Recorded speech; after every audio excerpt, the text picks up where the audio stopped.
So I think we'll get started again.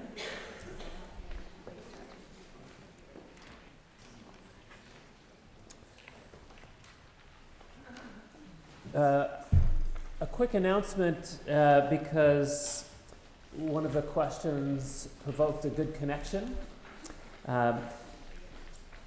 Rebecca is where? Rebecca in the bottom here has pointed out that there is a symposium here in Granoff, Saturday, March 5th, called Designing the Next Steps. And it's a day of workshops, community classes, discussion, design, lecture, demonstrations, and art installations. Here's the part where it has particular relevance. The ASAP Symposium explores holistic artistic interventions for diverse populations. This year's focus is on the power of design and implementation of arts programming in the medical field. So Rebecca has more information on the specific program. You can go and seek her out, but a nice corollary to this day, especially the connection to the medical field, a week from tomorrow. Maxine Greene was an important inspiration for many of us. Philosopher of education and aesthetics, spent the majority of her career at Teachers College, Columbia, and also importantly at the Lincoln Center Institute for the Arts and Education, and wrote several books, including one that I quoted from, Releasing the Imagination. In the back of your program, you see a list of 3 other conferences, symposiums that Community Music Works has been involved in presenting over the last 15 or 16 years. Each of them really focused on Maxine's work in a different way. She was a speaker at 2 of them and was a real inspiration for Community Music Works and many other initiatives. Maxine passed away in 2014 at the age of 96, and there's a group really working to keep her work and legacy in the minds of people, practitioners in the field. And Heidi Upton is the president of this Maxine Greene Center for Aesthetic Education and Social Imagination. So we are bringing this topic forward, the legacy of Maxine Greene. Though Karen and Paul aren't necessarily connected to Maxine's work, it felt like the conversation that we framed is very much one that Maxine would appreciate. So, very briefly, again, bios are in the book, but Heidi Upton is as I said, the president of the Maxine Greene Center and is an associate professor at St. John's University in New York. She'll describe more of this Discover New York class that she teaches, but important to the theme of the day, Heidi is also an accomplished concert pianist, so is wearing 2 hats here today. Karen Zorn is the president of Longy School of Music, which is now the Longy School of Music of Bard College, and also a concert pianist, so there's a theme on that side of the panel here.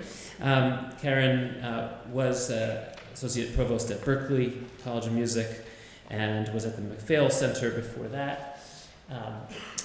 Really important work that Karen is involved with, and she'll talk about, connected with the Sistema world, starting an MAT program to teach musicians to be educators in this kind of new space of Sistema-related work. And we are honored that Paul Geyer is with us from the Brown faculty, Jonathan Nelson, professor in philosophy and humanities, who has recently, I think, published the History of Aesthetics, and will kind of provide that frame for us at the end of this panel, into what sort of philosophical context is some of this applied work fitting. So, with that, let me welcome Heidi Upton.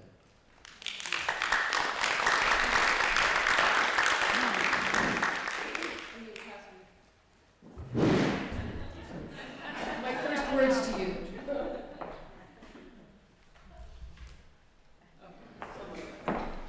Hi everyone, I first want to say how honored I am to be here, and how excited and how inspired I am so far listening to people who are not just talking the talk but walking the walk and really doing something.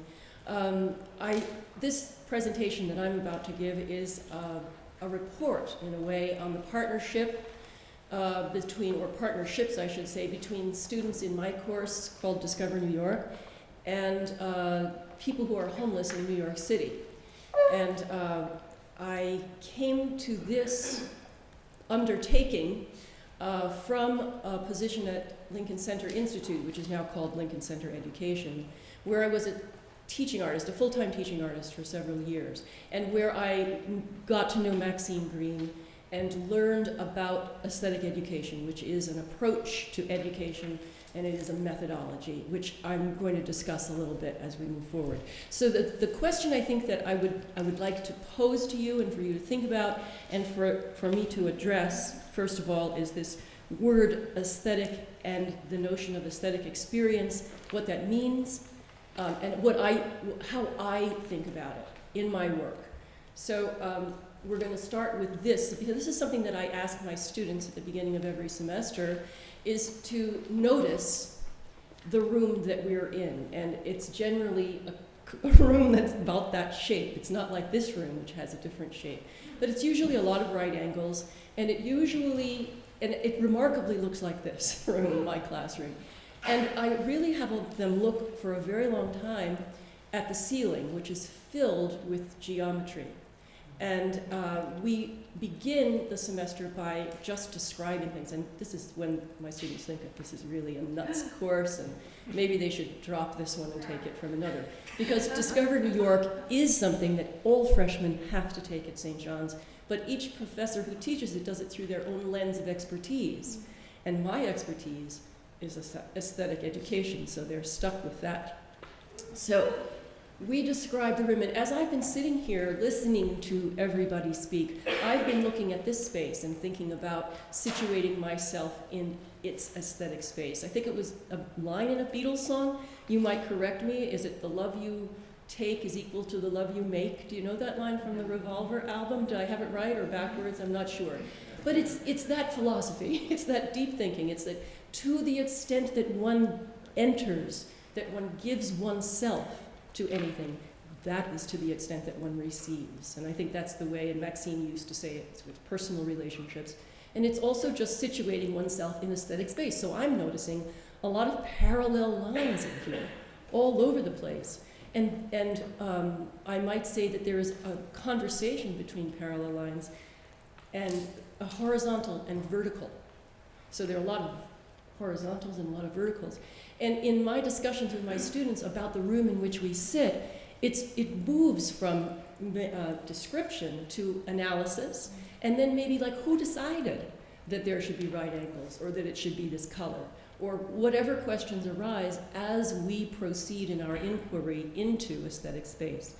So it's the qualities of things that I am thinking about and that I want my students to think about when we are thinking about aesthetic experience. First, noticing the qualities of things. And here is, like, for example, a thing, which is a shape, and it's red. And we could start to describe it, and we could say that it's not uniform in color, and that there's some texture involved and everything. But if you have ever read Maxine Greene's writings, or if you ever knew her, you know that she is always referring to the work of others, whether it be the work of philosophers such as Dewey and Sartre, or the work of other artists. And I captured this quotation from one person that she references very often, who is Merleau-Ponty, who was an existential phenomenologist. Don't think that I really know what that means, but that's what he was, and that's what Maxine was.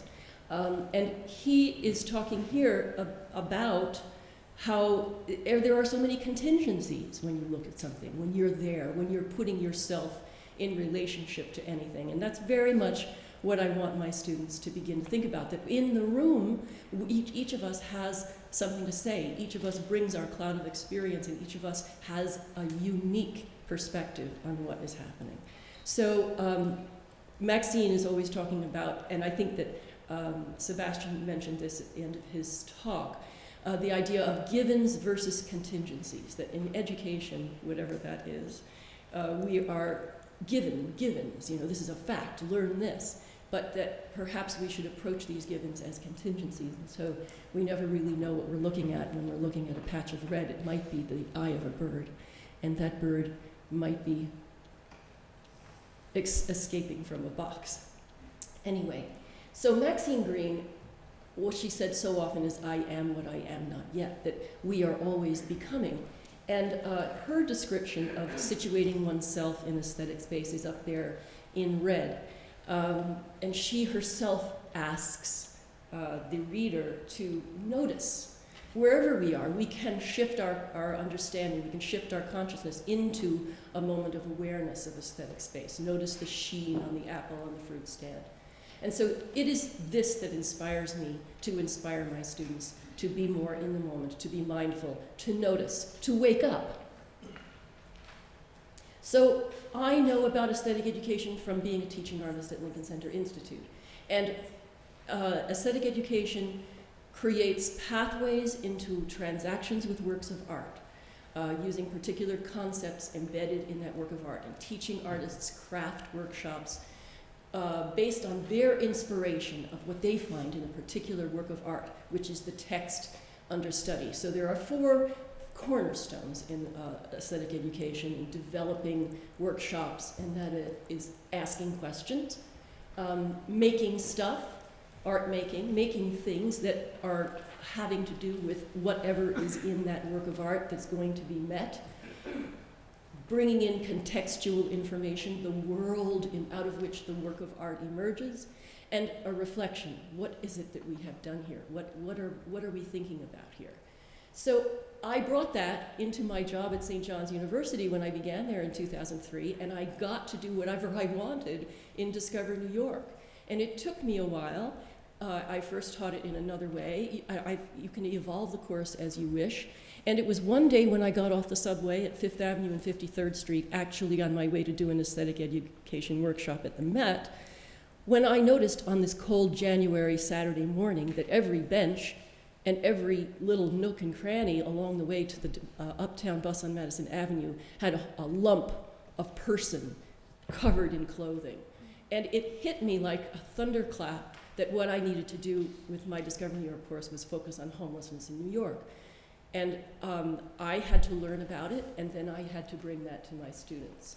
And so my little version of the course is DNY Home. So much has been spoken about Dewey, and there's artist experience again. And it was inspiring to me that he said that art has been kind of taken away from us, that it isn't this which is our birthright, which Eric Booth mentions in his book, The Everyday Work of Art, is taken into the palaces, which is what you mentioned, Sebastian. We can't, it's not part of our culture. It's off there somewhere. You have to go to it to experience a work of art. So many people say, I don't know anything about art, so I don't have an opinion about it. And this is a quotation of Dewey: a wall is built around these works of art that renders them opaque. So when I was thinking about, well, how am I going to teach this course, which is an academic course, which is not a skills-based arts course or anything. I want my students to have a deep aesthetic experience of the situation that is called homelessness in New York City. I, to my surprise, found that political scientists also feel that there is some sort of a wall built around this notion of citizenship and civic participation. Meta Mendel-Reyes says this, that we are not brought up, we are not educated to become members of a participatory democracy. And it was very resonant to me. It connected to what Dewey was saying about the arts. And here is someone else, Carol Pateman. The answer to creating people who are participants is to have them participate. So I decided to try to get my students to participate as much as possible in activities having to do with homelessness. So I brought in, as much as I could, the honored works of art that I knew so much about into the course, weaving them in, and I have just sort of woven together the course that's DNY Home. And so I'm going to kind of show you some projects that have gone underway. Now, the first activity that I want to share with you is it really comes out of Maxine's thinking that in order to really get into anything, you have to situate yourself in relationship to it, just as I situated myself in relationship to this room and started thinking about parallel lines. Particularly here, when you have to see yourself as somebody who's having a relationship with, and you are one of many having that experience with that thing, in this case, homelessness, but with any kind of work of art. So this is from Variations on a Blue Guitar, which is one of her texts. Okay, so an activity that I do to get my students thinking about homelessness instead of just passing by the person on the street is I hand out little sandwich bags like this, and I ask them, they don't know what I'm doing, I ask them to please write down what if they had to leave home quickly, they didn't know if they would come back, what would they take with them? Every little item had to be on a separate piece of paper, toothbrush, comb, everything separate. And then they would have to put each one of those little items in the bag, and then on the outside of the bag draw the conveyance that they would need in order to bring all that stuff with them wherever they needed to go. And this is a very AE, aesthetic education methodology kind of thing to do, to bring the personal relevance into the regard of the work of art. And I happen to use a work of art in this activity, which is by Thomas Hopker, and it's a photograph entitled Bag Lady in Chelsea, but I don't tell my students that. But after that activity, they are more ready to look at those bags and to think about this person and the choices that the photographer made. They can think about the textures, the colors, and all of the aesthetic qualities, and then what other things, what are the questions they have? And inevitably, the question comes up, well, where's her face? And then we begin to think about the anonymity of homelessness in New York. Okay, now I don't have time to go through every little thing that I do in this course, but I do have a couple of frames here that kind of give you an overview of the things that I think are important.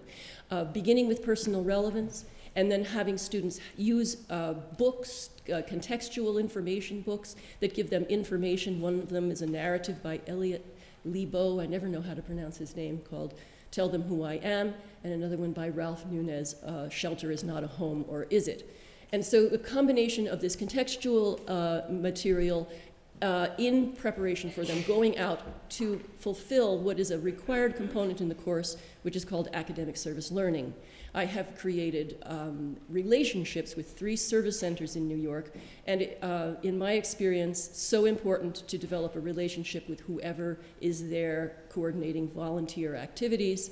St. John's has a tremendous academic service learning department, much support. So that is connecting to the social sphere, to see it, to be part of it. It's scaring me because the timekeeper is entering the space. Okay, so no, plenty of time. Okay, and so there are a lot of activities that that connect to the personal relevance piece, activities that connect to the contextual relevance, and then the social relevance. And one of them is the paper bag activity, which you see up there, but then there are many others. Symbol and metaphor activity, which is students having to offer images and phrases that the idea, it's important for them to understand that metaphor is a tool in art making, and that an image can mean something more than what it is. And so we have a thing on that, and there are big art making activity is photo essays where they photograph things themselves metaphorically, symbolically, and create a photo essay that speaks to their experience of homelessness in New York. So what I'm reporting to you on now is our interaction with homelessness itself. And then I'll just have a few little examples of student reflections.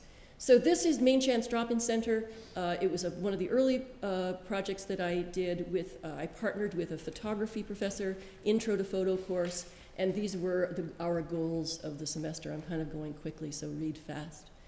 And Main Chance Drop-In Center is adults, and it's in Manhattan, and anybody can come off the street and sit in the room of chairs, is what I call it. It's a very intimidating space. Anyway, our students, both my DNY students and her students, photographed just thinking about patterns in the world. And they did their own photographs of patterns, and we discussed that in sort of like a warm-up activity. And then her students, Belena Lauto is her name, her students went into Main Chance, and we had a grant, a little mini grant from St. John's, and bought digital cameras. And the students and what they call clients photographed patterns in the space of the drop-in center, and this is an example of those photographs. My students then came in, and we were going to take the photographs that were developed and prepared and find six-word stories a la Ernest Hemingway's little six-word stories idea, to distill meaning from the photographs. And so this was a model. So we all did this together. These were not necessarily the photographs these were not necessarily the homeless clients who took the photographs. Some of them were, some of them weren't. It's a very transient population. But this was our brainstorming of that, and these were the initial six-word stories that we found as a part of looking at that boat, upturned boat on the pebbles. And so then my students, partnering, there's no hierarchy. It's not like I'm the one who knows, you're the one who doesn't know, but equal to the task, were given the photographs, and they could choose which one they wanted to, and they developed six-word stories about, so the photograph is taken by the intro to photo and homeless clients, and then my students, and other homeless clients devised six-word stories based on that. And so there are a whole bunch of these, and actually I have a blurb book here if you ever want to look at it, of all of the photographs. And these photographs and their six-word stories were framed and put on the walls of the meeting room in the space. You can see them on the walls there. We had a culminating activity. I played a little concert at the beginning of this culminating work with my friend flutist Wendy Stern, and those gesturing people are the homeless clients describing their creative process. So I guess my goal in all of these projects is to have my students understand something about homelessness by just being with people and understanding the complexity. Like I have 5 minutes, so I'm now racing through. Wild Hare at Main Chance, the same site, but this was a theater project where a colleague of mine at Lincoln Center Institute is also an actor, and she has this piece called Wild Hare, and it reimagines Ophelia, who escapes from Elsinore and actualizes her life elsewhere in the world. And it's a funny piece, but it's also very profound. We entered the space. We had clients who were telling us about Hamlet. They were very, very knowledgeable people. But this is a very difficult bunch of slides, but my students and these clients created scripts. They imagined where Ophelia might go. They created props. They played out the skits for each other before attending Jean Taylor's Wild Hare piece. This is Maura Cook, who was a wonderful volunteer coordinator. And my students, and I'm rushing through, these are my students and homeless people as part of the audience experiencing the work of art together. We did the same thing at Briarwood Family Residence, which is children, homeless families, but we worked with children there, and these are photographs of the children who imagined the young girl and the prince and the evil castle and how the young girl got out of the evil castle. This was the Blue Moon Tribe was the students my students partnering with the children at Briarwood to imagine. We got instruments from Gary Kvistad from Woodstock Percussion, and there are the instruments. They devised this story of the Blue Moon Tribe. They led it. They created a storyboard with how the instruments would, the sounds of the instruments would tell the story of the Blue Moon Tribe. They made a storyboard here, and they performed it for their parents and significant others. Now here we are, this is my students' reflection. I want my students to reflect on the semester by creative means. Word clouds, I'm a great fan. So examples of word clouds, I'm sorry I'm having to go so quickly. But they are beautiful, aren't they? They're so inspirational to me. And a student described why she chose the form of word cloud, because her feelings were all a jumble, and it was the best way for her to express herself and what she learned from the semester. Now, I have some student outcomes, and I'm just going to finish with that. This is I have two students. So one student, she learned to look closer. She thought that's what Discover New York taught her. She goes on to connect, and this is so important to me, that they make connections between the written information, the facts that they get from the text, and the embodiment of those facts in homeless people. And so I felt like my job was done. I was very proud that she had that. Yeah. And the notion that this carries beyond the realm of the course, that she's taking that into the rest of her life, is very much what I want to happen. I want transferable skills, and the idea of looking deeply and asking questions is something, and symbolism and metaphors, that's something that you can do wherever you are, whatever you're involved with. I'm moving on to the second student. So she had a shift in paradigm. She understands that situating herself in aesthetic space gives her a deeper experience of life. And she's envisioning new possibilities for herself that she didn't realize. And she's understanding that opening her eyes to homelessness is a powerful thing.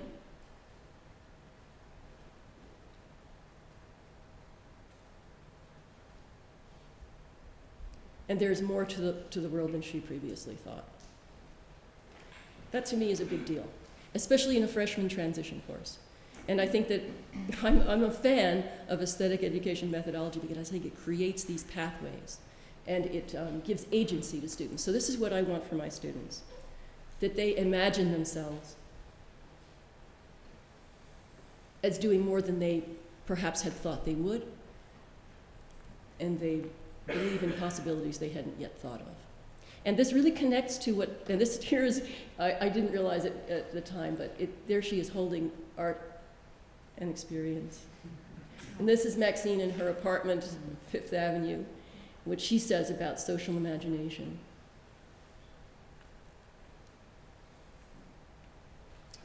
And so that, and then if you want to know anything about the Maxine Greene Center, there is our URL. Please come to the website.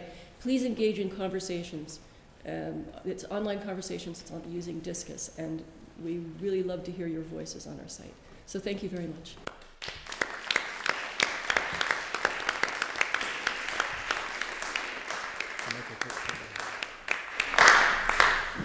So as we segue to Karen, I think there's a piece as we were kind of warming up for this panel, the skill to notice that Heidi has talked so much about, the skill to notice that might start in the arts. How do you notice the room? How do you notice what you see? How do you notice what you see in this work of art? But then how does that translate to how do you notice what's around you in the world? How do you notice these important civic issues and problems and begin then to take that leap towards social imagination?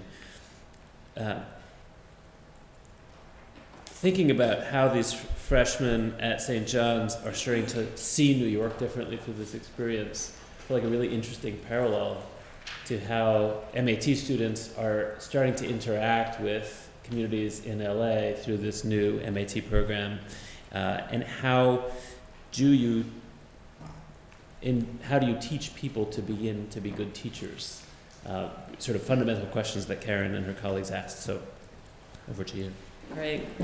Thank you, Sebastian. And it's great to see everyone. I feel very honored and privileged to be here. And I have to say, you know, I'm the president of a music conservatory, so I spend a lot of time raising money, and that equates to defending music education.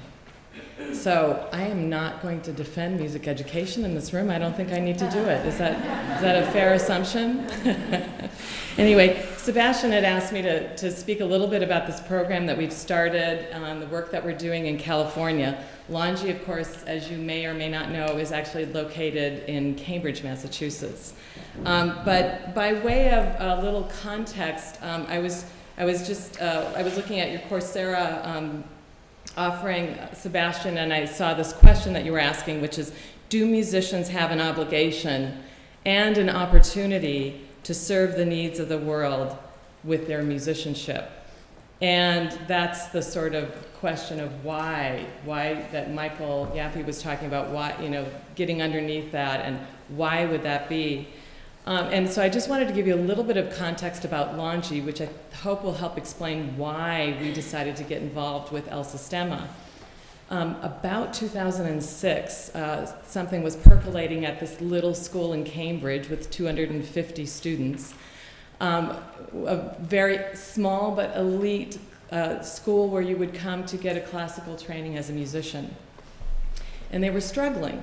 They were struggling financially, but they were also struggling philosophically, I think. You know, why should we be here anymore? We're the smallest conservatory.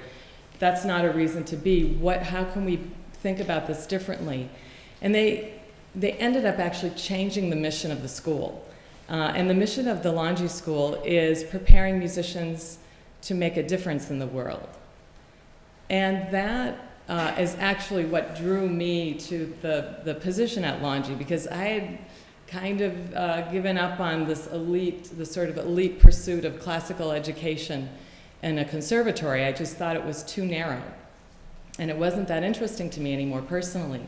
But with this change in a mission, I thought, wow, you know, musicians as agents of change.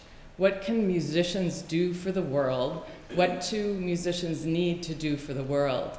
And I see it both as the right thing to do. The world needs it. It's also extremely practical.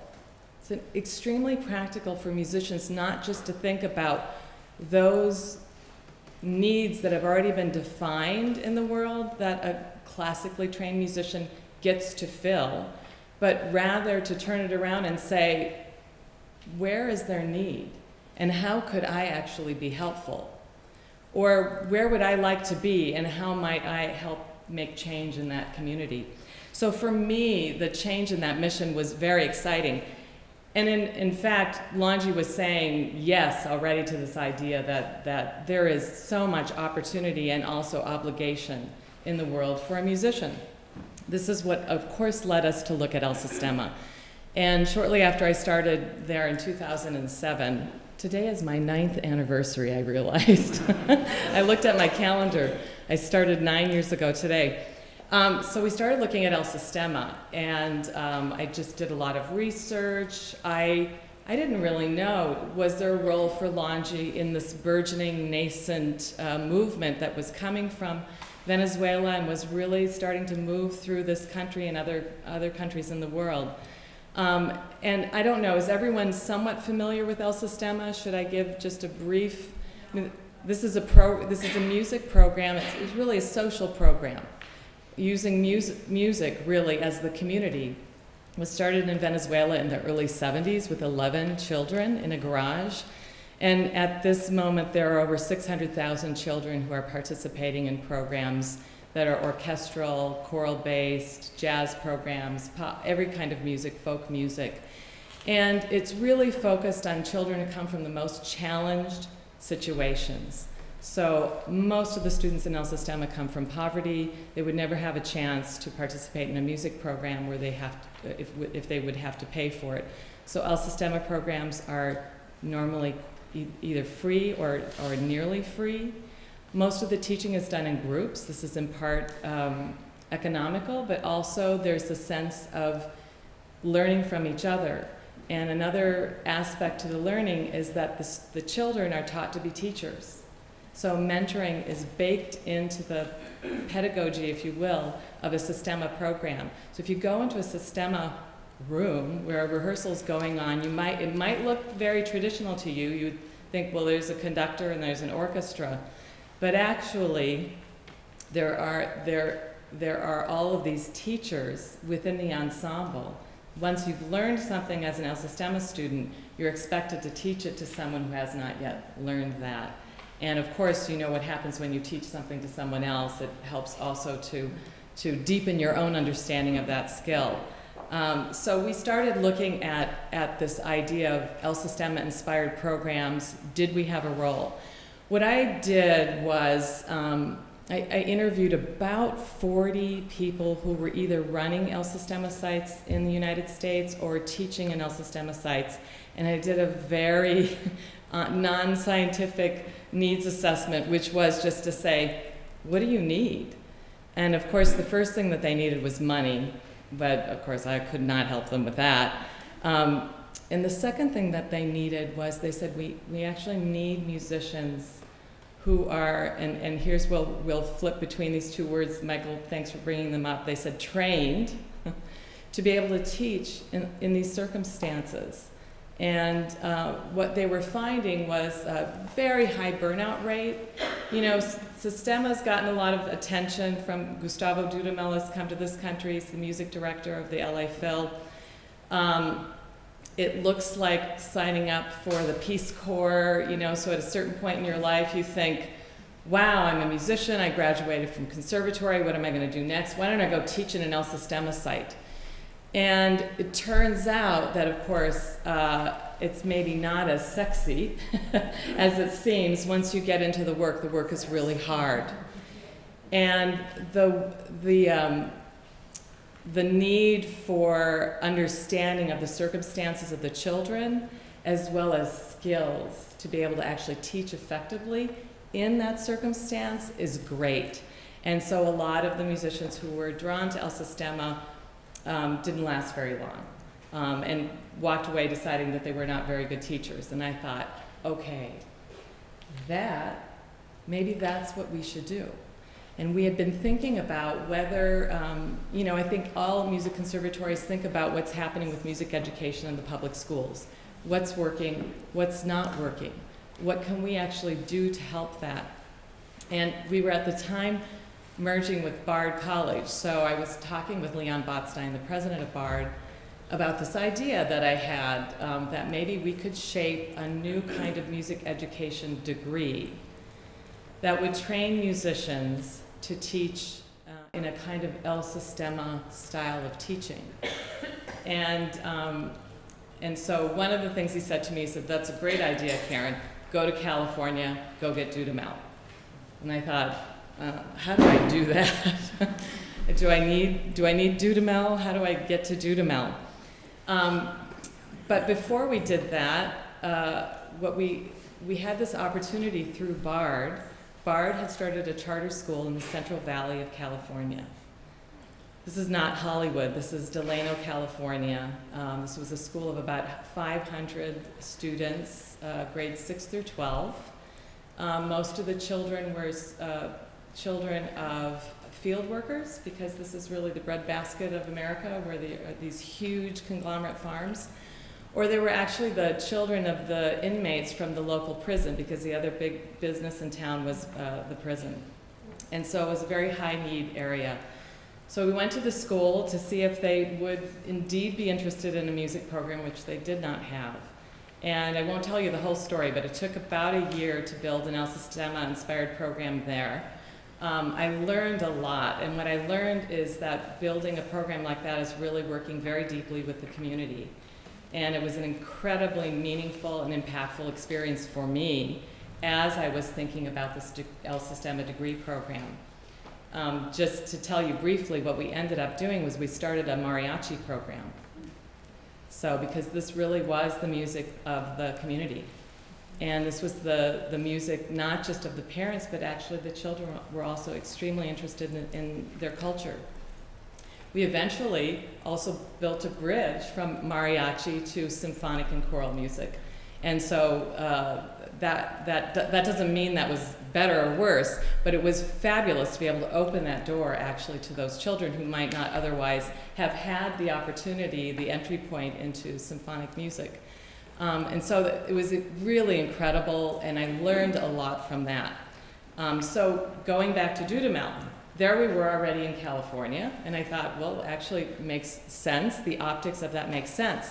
But what I was even more interested in than Dudamel, even though he's an incredible person, was this El Sistema inspired program that he had started in Los Angeles, which is called the Youth Orchestra Los Angeles, otherwise known by its acronym, which is YOLA. And I was really interested in YOLA because this could be actually our learning laboratory for a teacher education and training program in Los Angeles. So we went to the LA Phil. We pitched the crazy idea that a conservatory on the East Coast partner with a symphony orchestra on the West Coast in a degree program. And they went for it. So this is an innovative orchestra. I think it is the only degree program that is attached to a symphony orchestra in the world, as far as I know. So let me tell you a little bit about how the program has taken shape and the how, as Sebastian put it. How are we going to do this? How are we going to prepare these musicians, wonderful musicians, to be able to go into communities and be successful and make change and good things happen for children? Here's what we really came up with. We thought that education programs were often pretty isolated. The schools of education often have an approach where the teacher education, there's a lot of theory happening for a long period of time. And then right at the end comes the practice. Maybe even in your last semester in the program, you finally actually go into the classroom and you start teaching. So that really seemed backwards to us. So we've shaped this program more like a hospital residency, which is in some ways where the word training, I think, comes in and is actually an apt word. So our master's degree program is at the Youth Orchestra LA. We don't have a separate site. We are right there in the same building, on the same floor, where the Youth Orchestra rehearses.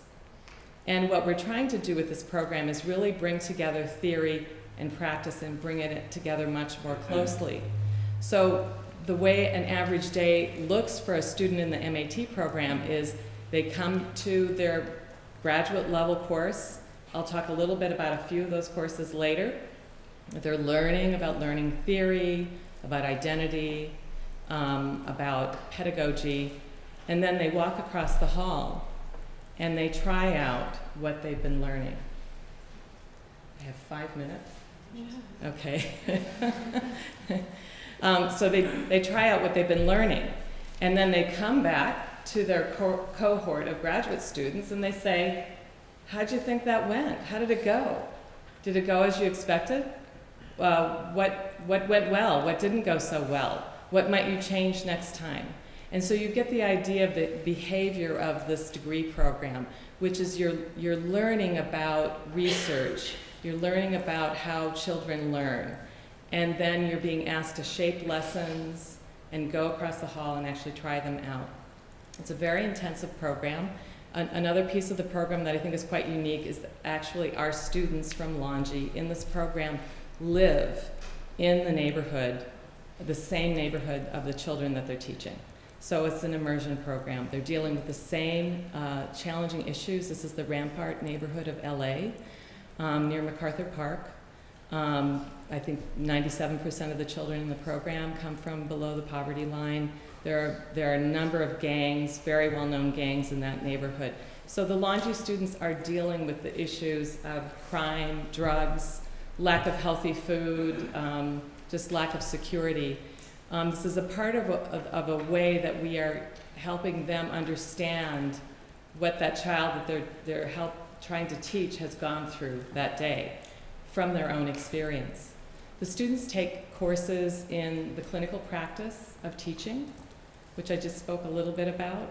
They take an identity course where they're learning about research in the power issues that take place in school and in the classroom, whether it's race or gender. They're learning about the stereotype threats that take place when children are being tested. And our hope is that through the course of this year, they're really becoming those agents of change that can be thinking about these issues of inequity as they're teaching and hopefully making, strides in the right direction in the ways that they're teaching and their own theories that they're developing. I guess just in closing, I would say that we are in our 5th year of the program, so it's still a relatively young program. We're very proud to say that every one of the graduates of the program is 100% full-time employed in the field. So this is pretty unusual. So we're even considering whether we might actually open a second site for this degree program on the East Coast. And we know that we're small. We hope we can serve as an example. We certainly have looked at the examples around us, many of which are in this room here, and we've learned a lot. And I would just also add, because I heard Denny speak earlier, Denny Wolf, we're also partnering with Wolf Brown Research, and thanks to the funding from the Buck Family Foundation and the Mellon Foundation, we're finishing a first year, really second year of research on El Sistema in this country, and how is it working, what needs to be improved, what's happening for the children who are participating. So we think it's important not just to get on the bandwagon, but to make sure actually the bandwagon is headed in the right direction. One thing I would say is that it's very easy to get focused on the social side, which is extremely important, and to potentially neglect the musical side. And the way that this really lifts students up is that the music instruction is incredibly wonderful and good, and that the kids get better. Because as they see themselves getting better as musicians, this is what sort of undergirds their feeling about self-esteem, their ability to actually be successful, whether it's in life or academically. And so we really want to make sure that we're looking at the quality of the music teaching and also the quality of the community that it's building. Thank you.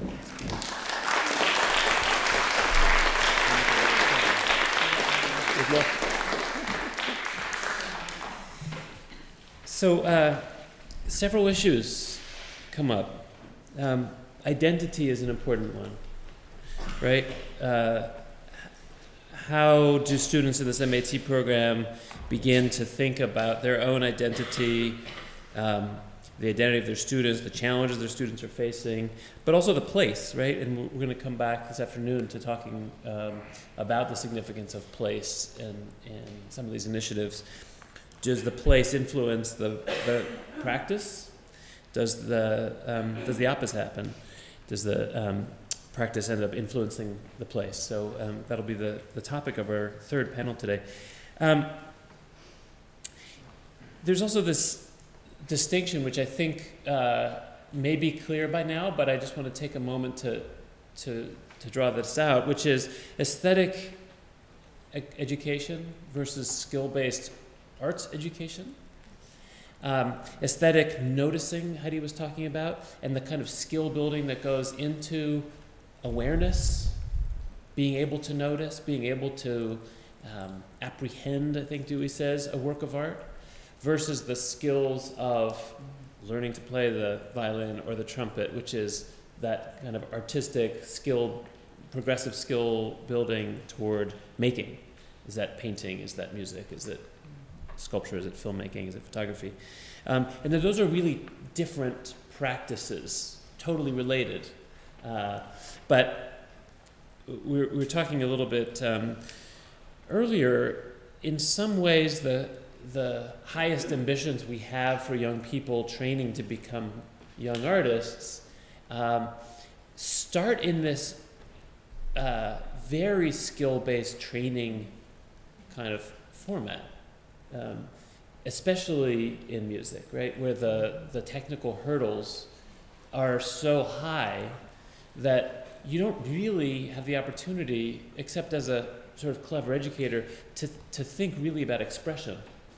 When it's really it's a athletic thing you're trying to do. You know, this is how you use these muscles to do the instrument, and to make a good sound might take a whole year, and then from there to have some comprehension of the art form. It takes a long time before you think you are an artist and this is an act of expression. And so in some ways, in order to keep a young person engaged and feeling like they're participating in art and not just sport or physical activity, you need to pair them. You need that aesthetic appreciation, the ability to say, well, this is the mountain you're climbing, while you're taking step 1 and step 2. That's how I'm going to segue here. Paul whispered to me, "Good luck making a segue." But this whole practice of aesthetic education fits into a larger frame. You know, how do you notice? How do you, like Dewey says, restore these continuities between the everyday world, the crime, the gangs, the very difficult circumstances, and then this rarefied activity of art making? Like, how do you restore that continuity? What is that experience of understanding, appreciating, looking at the artistic experience? I'll let you know as soon as I find out. I feel a little bit like an ugly duckling who has mistakenly found his way among a flock of swans. I'm not involved in either aesthetic education or skill-based arts education. If I'm going to display any art here, any art form, it's going to have to be improv. I'm definitely not a musician, although I listen to a lot of music. I was the kind of person, I was the person to whom the chorus teacher in 4th grade said, "Mouth the words, you're ruining the whole thing." I mean, I can never carry a tune. What I am is an historian of philosophy, and aesthetics is one of the subjects in history of philosophy I've written a fair amount about. And I teach mostly pretty privileged college students and PhD students in philosophy. And I have to add, for better or worse, that there are these kind of membranes, often relatively impermeable membranes between academic disciplines, and the name of Maxine Greene is not one that has crossed the membrane between the world of education and the world of academic philosophy. So we obviously have, from what I've learned about her, some texts in common, some background in common, in particular John Dewey, but I'm not prepared to speak directly about her. Michael Steinberg asked me if I would talk something about Dewey to add some background to this, but actually it sounds to me like you have all already heard a fair amount about Dewey today, and what I would like to do is say a couple of words about some ideas and some figures in the history of aesthetics prior to Dewey, and then talk a little bit about benefits of aesthetic experience as described by an American philosopher of mid-20th century whom I regard as the most important successor to Dewey in at least American academic philosophy. So first, Heidi began by asking about this, what is aesthetic? What does the term mean, and what is meant by aesthetic experience? And then she gave us an example of how she begins her course with having the students focus their perceptual attention on aspects of the very room in which they're situated and taking off from there. And she ended her remarks talking about the focus of the course on homelessness and what sorts of lessons students take away about, maybe to some extent about what the life of homelessness looks like, what you might see when you focus your perception on it, but also, and perhaps much more importantly, what they take away by way of concepts, a concept of homelessness and the significance and what that kind of life means and so on and so forth. And it seems to me that that reflects I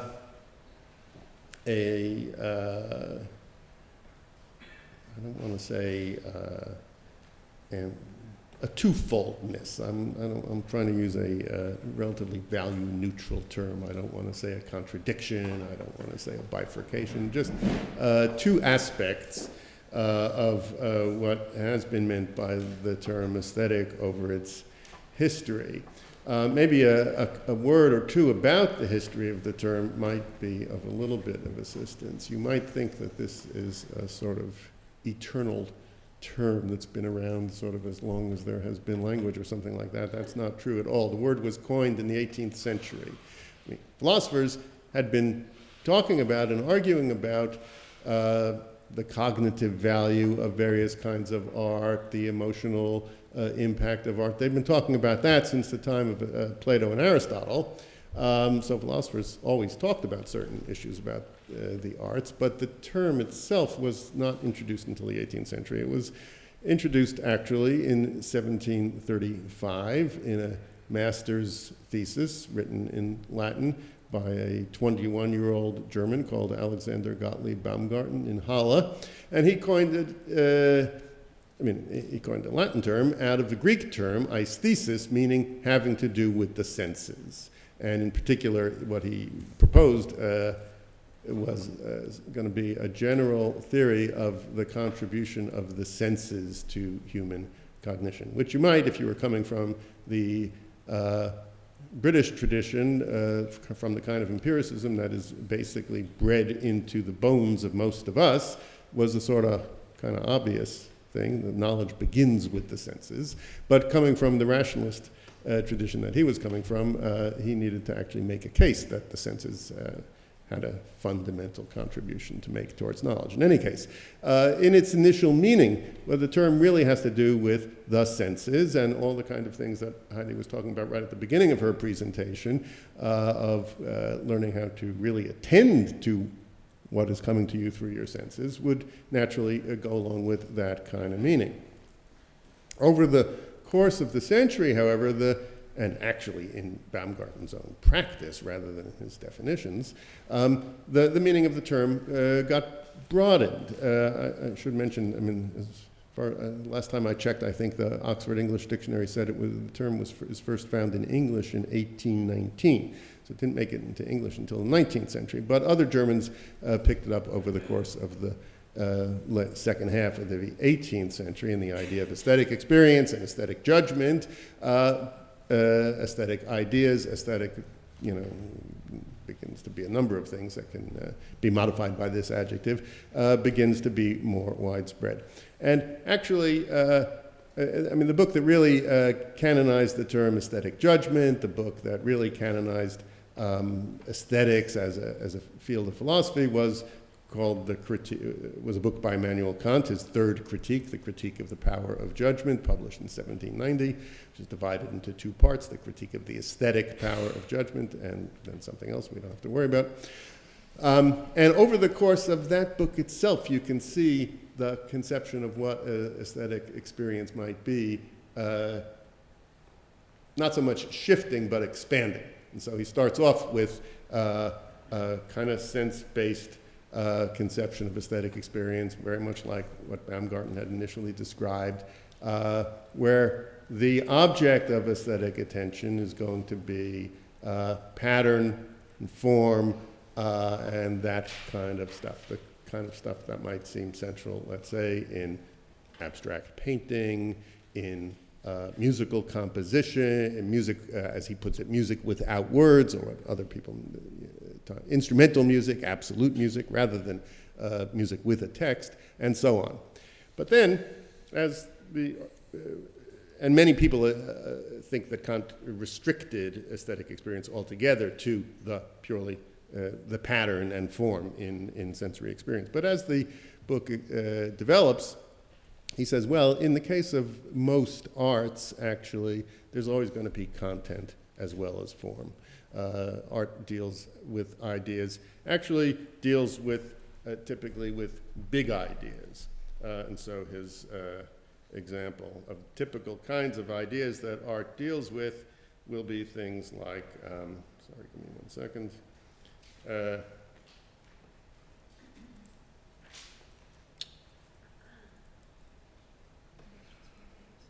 Ideas of invisible beings, the kingdom of the blessed, the kingdom of hell, eternity, creation, etc. Death, envy, all sorts of vices, as well as love, fame, and so on. Big, important ideas. And ultimately, the model of aesthetic experience that we get by that stage of the book is that it concerns the presentation of ideas that are very important to us, through sensory means, and an interplay between aspects of perception and aspects of conception or cognition, and that is really ultimately what becomes crucial to much of the experience of the arts. Now, the reason I mention this distinction between these sort of two aspects of aesthetic experience is because it seems to me that what you might expect from aesthetic education, what kind of benefits to individuals and societies that you might expect from aesthetic education are going to vary with sort of across this spectrum or this dimension. When you're dealing with arts that form more on the formal side and don't have content in an obvious way, when you're dealing with lots of instrumental music, I should think, but other things as well, you know, the benefits are not going to be directly benefits about how you conceive of society or reconceive of society or conceive of your place in society or anything of that sort, because that's not directly present in the art, in the work of art or in the art form.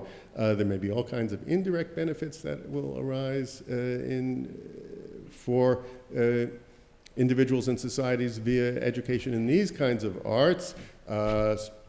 Strengthening of sense of self, learning how to cooperate with other people, because music, for example, will often be produced in ensemble, and so on, but it's not necessarily going to be at the level of conceiving of your place in the world, reconceiving your place in the world, and so on. On the other hand, when the arts are involve content in a more straightforward sense, in the way that music with words rather than music without words often does, or that literature does, or that some kinds of paintings, although now people might think mostly old-fashioned kinds of painting do, and so on, then you have a different story. So it seems to me it might be helpful to think about there being, in a way, two kinds of aesthetic experience, two kinds of art, and two kinds of educational benefits that might go along with that. How much time do I have left, would you say? You have about 7 minutes. Okay, good. So then I'll go directly then to the second thing I wanted to talk about. As I hinted before, at an American philosopher who I regard as, I mean, at least from within professional philosophy, as the most important successor to Dewey in the 20th century. That's a name that I imagine will not be known to many people in the room. This was a man called Monroe Beardsley, who lived from 1915 to 1985. He taught for many years at Swarthmore College, and then in the later part of his career at Temple, a switch that he made because of his social conscience in good part. And he published a very big book in 1958 called Aesthetics, Problems in the Philosophy of Criticism, which was reissued in 1981, with a addendum in which he responded to everything that had happened in the field in the intervening years. And way at the end of this book, in a chapter that is entitled the title of this chapter is The Arts in the Life of Man. Of course, this was pre-linguistic political changes, so presumably now he would have written the arts in the life of humans, or the arts in the life of people, or something. It means man in the sense of humans. At one point in this chapter, he gives a list, which he calls the effects of aesthetic objects, or which we might say of the possible benefits of aesthetic experience. Presumably that can be the experience both of reception and of production, of audiences and of artists, even at every level. And the list is the following, and I'll just sort of read the kind of topic sentences of the list. We might say, he says, that aesthetic experience relieves tensions and quiets destructive impulses, which he characterizes as an Aristotelian claim, a claim that Aristotle had made in response to Plato, because Plato thought that the typical experience of the arts aroused tension and destructive influences, and Aristotle said, no. On this, as on most other issues, Aristotle was wiser than Plato. Secondly, Beardsley says, that aesthetic experience, we might find that aesthetic experience resolves lesser conflicts within the self and helps to create an integration or harmony that is within the self. Thirdly, he says aesthetic experience refines perception and discrimination. That's what Heidi began by talking about. Fourth, he says that aesthetic experience develops the imagination and along with it the ability to put oneself in the place of others. That's a central skill necessary for social well-being, progress, etc., of any kind. That a number of other philosophers over the course of history have said interesting things about. Fifthly, he says, aesthetic experience is, to put it in medical terms, an aid to mental health, although perhaps more as a preventive measure than as a care. He said, this one's kind of interesting. A world in which people, in the normal course of events, found their streets and buildings and working places filled with harmonious shapes and colors, good for the eye and the spirit, who spent part of each day listening to or performing musical compositions of high aesthetic value, who loved the subtlety of good language, etc., would be a society, one might hope, in which many common neuroses and psychoses, some of which begin with mild symptoms, would not arise. He says, it hasn't been tried, and we cannot say for sure, but the astonishing success of classical music concerts in England during World War II may be indirect evidence. Sixthly, he says that aesthetic experience fosters mutual sympathy and understanding across national boundaries and other such things. And finally, he says aesthetic experience offers an ideal for human life. A picture of the way things might be, which is the kind of thing that Heidi was talking about, I think, at the very end of her presentation. So there's an array, and he says there's quite an array he offers here, and it's an array of benefits that would sort of be benefits directly to the individual, resolving conflicts within the self, giving an individual a sense of what he or she might be, but also benefits for society as a whole, making people empathetic with each other, and therefore laying the foundation for resolving social conflicts rather than individual conflicts. Okay, so that's his list. One thing, of course, to note about this list is clearly, as his remark about, well, it hasn't quite been tried, but concerts during World War II give some indirect evidence. These are empirical claims. These are factual claims. These are not conceptual claims. You don't get this from an analysis of the concept of art or an analysis of the concept of aesthetic experience. And that's the kind of thing, actually, that philosophers are supposedly qualified to do, conceptual analysis. These are empirical claims. These are factual claims. These are claims that ultimately would have to be tested. Whether they have to be tested by the formal methods of professional psychologists or whether they're tested by the informal experience that we all have, that's a separate question. But these are empirical, testable claims. And so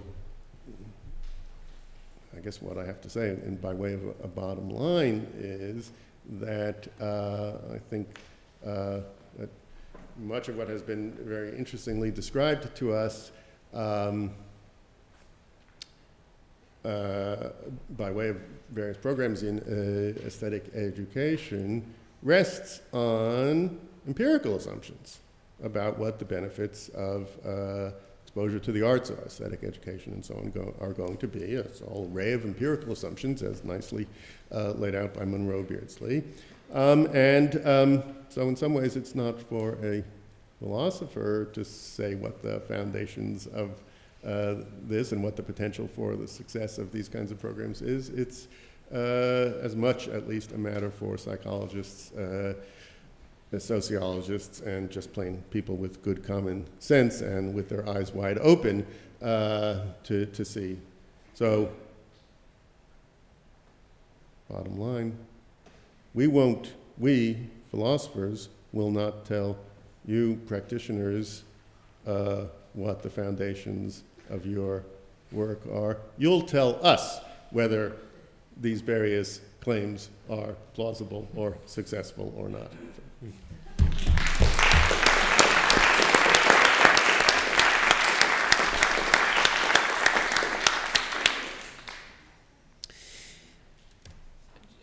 We'll open it up in a minute, and just a logistical reminder, if you're willing to move to the aisles, if you have a thought or question that will help get the microphones over to you. Paul, just picking up on a couple of strands, the first observation I want to make is that for those of you who have heard Maxine Greene speak, you know the incredible way in which she was able to combine theory and philosophy at the most abstract level with the very real world things that were happening in the news and on her block and out her window at any time. And any one of her talks married the theoretical and the real so beautifully and poetically. I always thought Maxine was like she would have won awards had she entered the competitions as a spoken word artist. Like, she had such a rhythm in her speaking, but part of it was one moment she was quoting Aristotle and Dewey and Kant, and the next she was talking about American Idol and Lady Gaga, right? So it has taken four of us to even come close to conjuring the spirit of the theoretical and the real. Just this couple other things I would just draw out of your remarks, Paul. In a moment you said, the art doesn't necessarily bring people closer to that real world thing, at least the art that's abstract or not, music without words. And I think, for community music works, that's been one of these important issues I think we've wrestled with. How do we sort of carry Paulo Freire's vision into work with music when he says it's got to be based on dialogue and mutuality and mutual learning, when really we're like imparting this set of skills. So I think that's a tension and a struggle that we've had. Like, we're really interested in these social outcomes for these young people, and the medium we're working in is anything but taking on those real world issues, and there's a few ways we've approached that. But I guess maybe just as a prompt, maybe people were already burning with things to say, but as a prompt for our discussion, I think this last point is really useful, that some of these claims need to be tested, and is it really true that that these aesthetic experiences develop our capacity for imagination and empathy? Do they, another one that you brought out, do they really enable some kind of mutual sympathy or mutual understanding? The line which is sort of bland and problematic, people often say, oh, music is the universal language. Is it not, right? Well, if you're not in that kind of music, does it speak to you? So there is a problem with that idea. However, music without words, art without words, can transcend language barriers, and can we in fact find some mutual sympathy out of aesthetic experiences? Parenthetically, I don't know if anyone caught the Charlie Rose interview with Alan Gilbert last week, the conductor of the New York Philharmonic. Really interesting, I recommend checking it out. But he was, in his way, through his practice as a conductor of a major American orchestra, talking about this perspective of mutual understanding that can come out of the concert. And I guess last, an ideal for human life, there's something so sort of vivid and romantic about this idea. I think she's left now, but Evie Lincoln and I were talking at the beginning. At some level, being involved in arts education or aesthetic education gives you that sense of like, here's what perfect looks like. If I could really achieve that, and I know I'm on the path to this, but it's not easy to talk about a vision of perfection, because there's something problematic about that. But at the same time, those of us who've been involved in the practice know that's actually part of it. You're in this practice of looking at the ideal all the time and thinking, how do you get closer to it? And it's not simply about how do I play all the notes correctly. It is something more deeply connected with our human identity, right? It's like I in fact will be better if I can do that. So this ideal for human life thing is another interesting sort of claim that we might test. We have a bit of time for discussion, for disagreement, for vehement opposition to any of the ideas you've heard, or questions. So let's start there.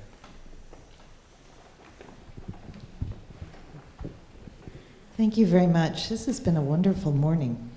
I would like to, I'm thinking the word privilege has been brought into the discussion a number of times, kind of as an empirical term, and I kind of want to problematize that. Privilege of what? I mean, we have a common understanding, perhaps, of what privilege means, but I want to go to populations that some of the organizations we've talked about have been serving, and I want to think about the privilege that they hold. And I want to go back to a kind of notion of and I wrote this down so I would remember it. Now, where did I put it?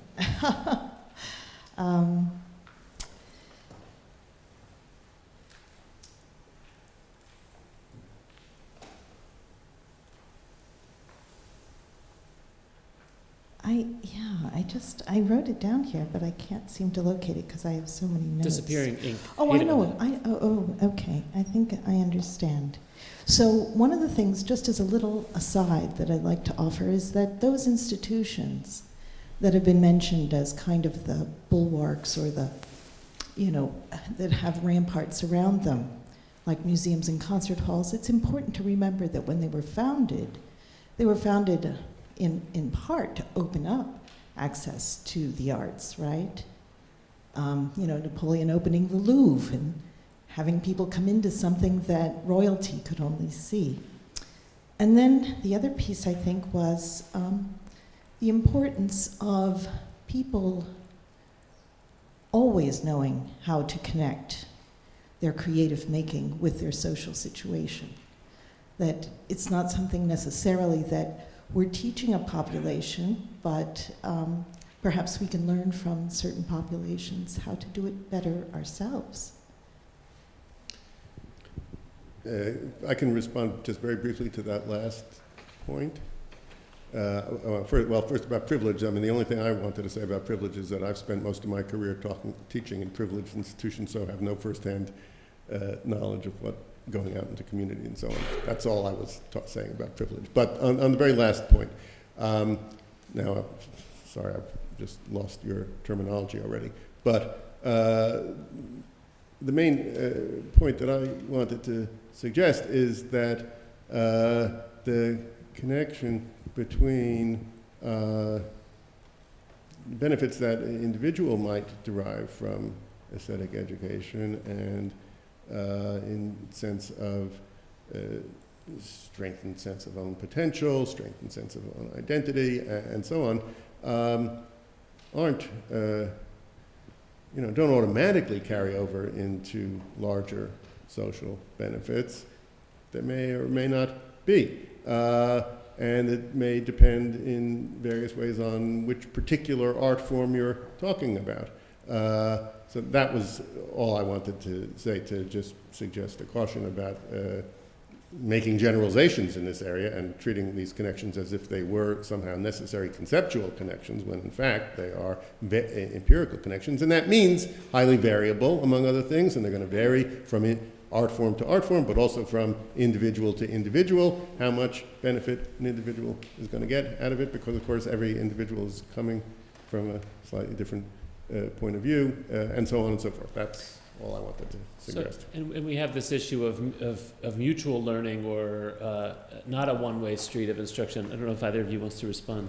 Oh, actually, I wanted to direct my comments to the museum sacralized places, and simply to say that we all know what it's like to go into the Metropolitan Museum of Art, for example, and be overwhelmed by all that is there, or any museum. and the dutiful class trip, you know, with taking notes and passing by, and there's some sort of statistics about how long each person stands in front of each painting.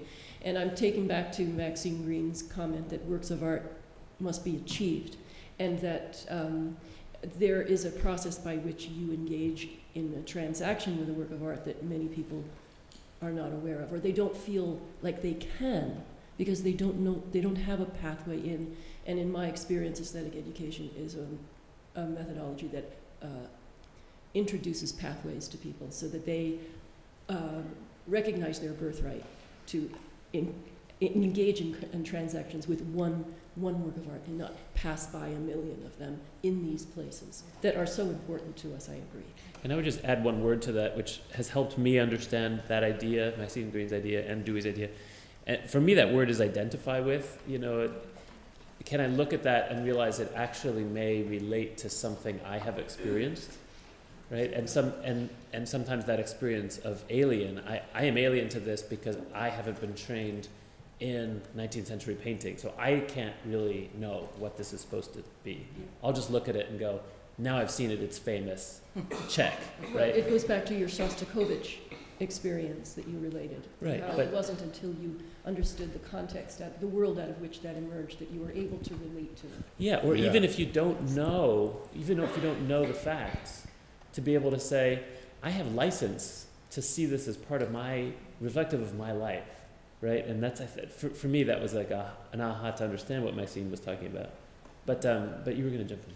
Well, I wanted to speak a little bit about privilege as well. I just think because of the mechanics of classical education, that if a person makes it to a conservatory to do a degree in music, they're likely to have come from some privilege, just the cost of lessons, expensive instruments, or there's an angel involved. And so I think that is something that we think about, which is how then do we help our students who are learning to teach understand that that is a part of the power that is in the classroom that they may bring with them, including the taste for classical music at all. You know, making the assumption that this is a music that these students would actually want to engage with. There's a certain kind of a privilege there. One of the things we've done is to have is to really help the students understand how to use the creative act to begin to teach, not the recreative act of teaching, so that they're on sort of a level playing field. I'm not the expert and you don't know anything, but actually we're going to create music together. And so all of the students do a whole semester of becoming composers and improvisers, and then a second semester of learning how to use that in their teaching. And it's one of the ways also that you can get around the kids don't sound that great at the beginning, is what Sebastian was talking about. But actually by creating music, we can actually create things that do sound fabulous or beautiful or funny immediately in a classroom. But it takes a certain kind of understanding and a skill.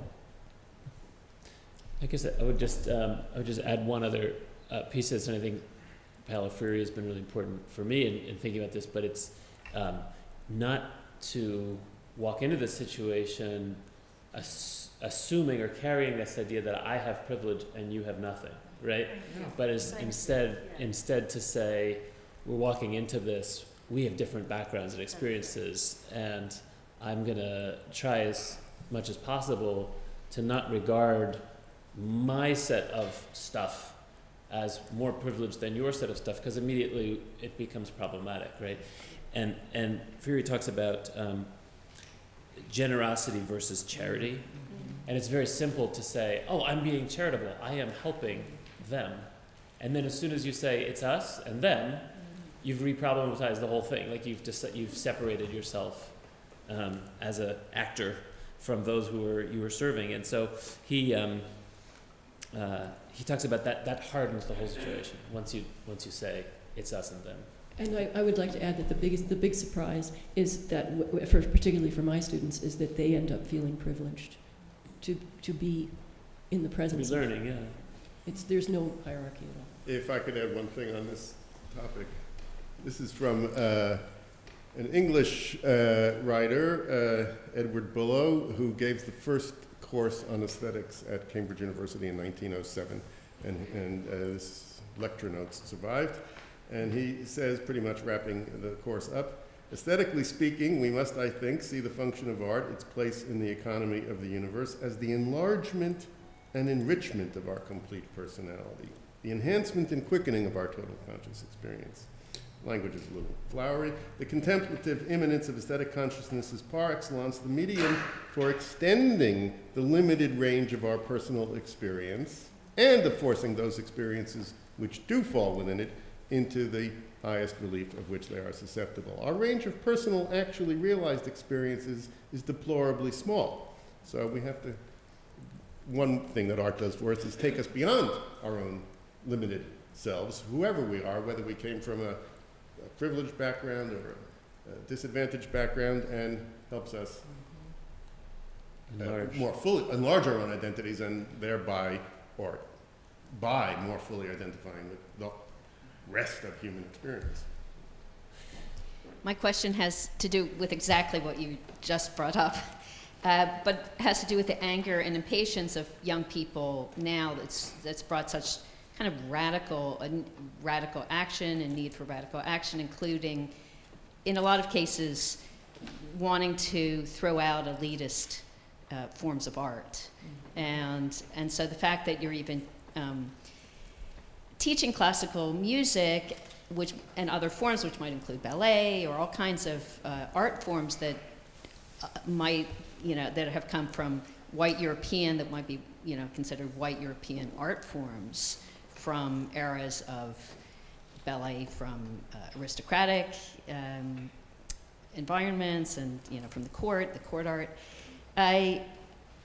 You've been discussing that about how that can still survive in the environment where, with so much hostility towards forms of elitism, and that art as being seen as representing elitism.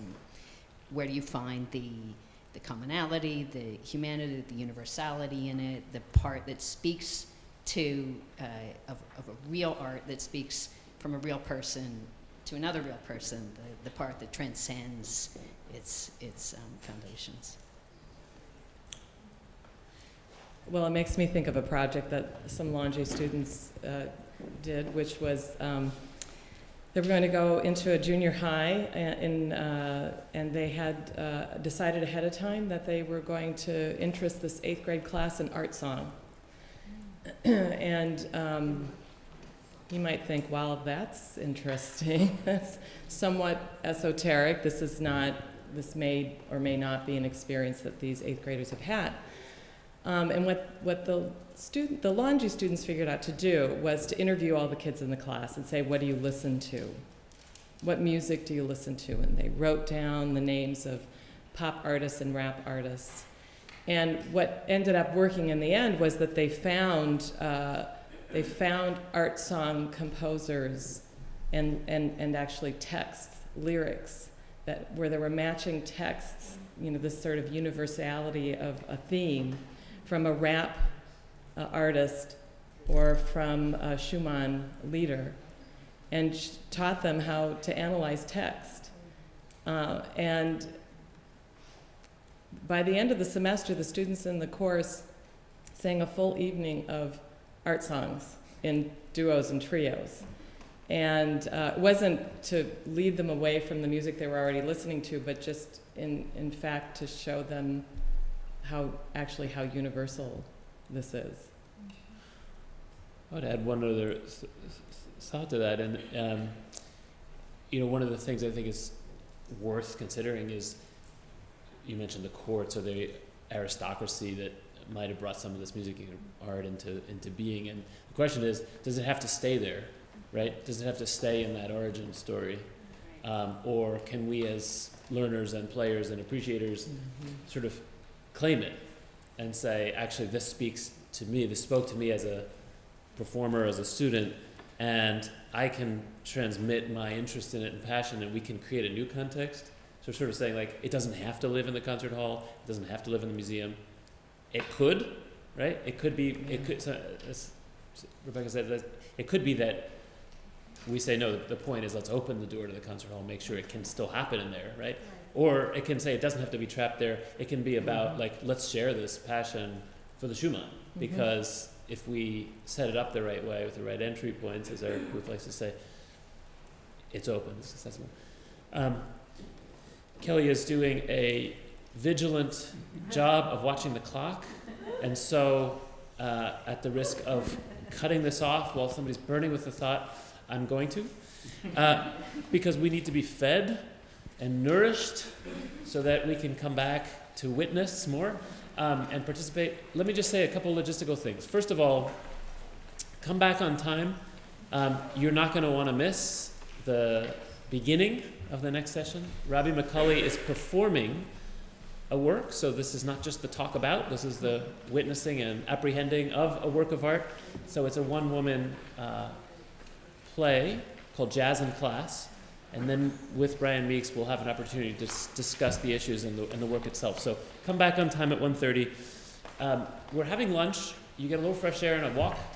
Just follow the sidewalk, walk out the second floor main entrance, follow the walkway to the right to Alumni Hall. There'll be signs and maps and people to assist you. There's plenty of lunch. If you did not register, we think there's still enough lunch.